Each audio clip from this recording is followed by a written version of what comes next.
اس میں ہم نے بہت ترقی کی ہے. اب تو ہم کہہ سکتے ہیں کہ ہماری معاشرت بالکل یورپ کے ہم پلہ معاشرت ہو چکی. بڑے دقیانوس کچھ گھرانے ہوں گے جن کے ہاں پردہ بھی ہے, شرم و حیا بھی کسی شے کا نام ہے, اور عصمت و عفت بھی کوئی شے ہے.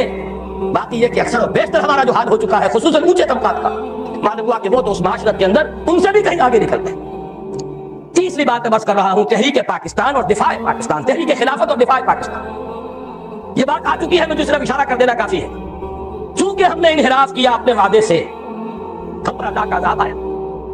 صحیح کہا ہے مرزا ایوب بیگ صاحب نے کہ میاں طفیل صاحب حیران ہے عذاب کیوں نہیں آ گیا. عذاب تو آیا ہوا ہے, نظر کیوں نہیں آ رہا.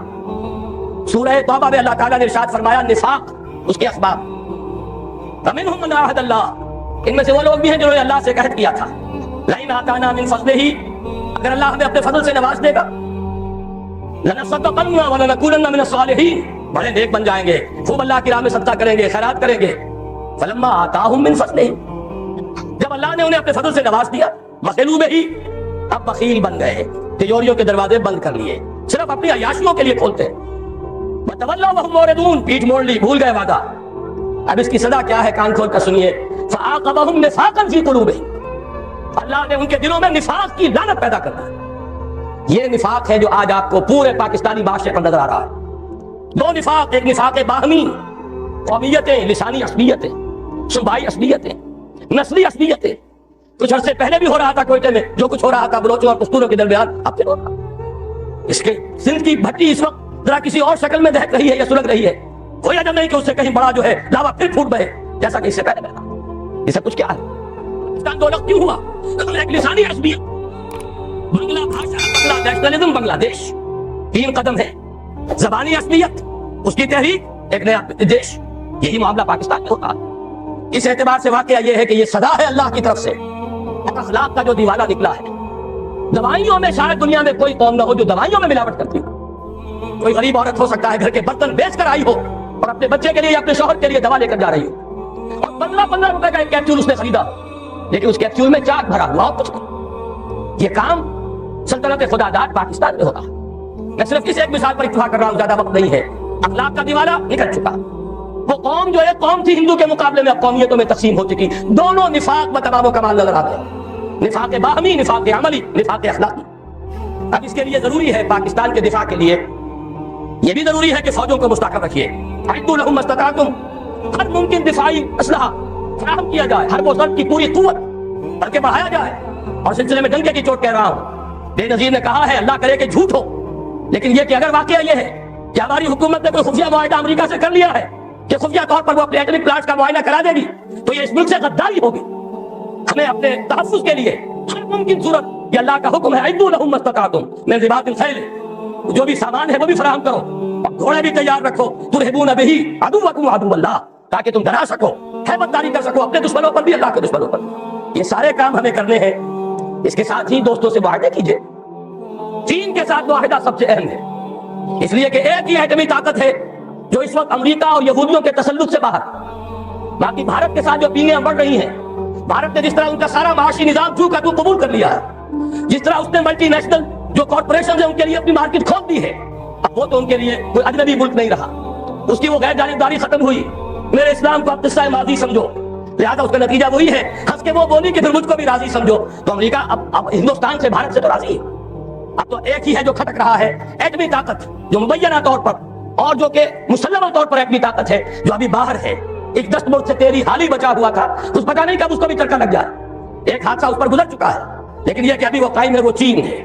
اس کے ساتھ ہمارا یہ در حقیقت زمینی رابطہ توڑنے کے لیے بین الاقوامی سازش ہے کہ کشمیر کو آزاد کر دیا جائے, اور اس کے ساتھ شمالی علاقے بھی شامل کیے جائیں, گلگت بھی اور ہنزا بھی, تاکہ چین کے ساتھ پاکستان کا زمینی تعلق منقطع ہو جائے. یہ تیری بربادیوں کے مشورے ہیں آسمانوں میں, ہمیں ان چیزوں کا شعور چاہیے, اور اس کے لیے اپنے دوست اور بھارت کے ساتھ ہر ممکن کوشش مفاہمت کی.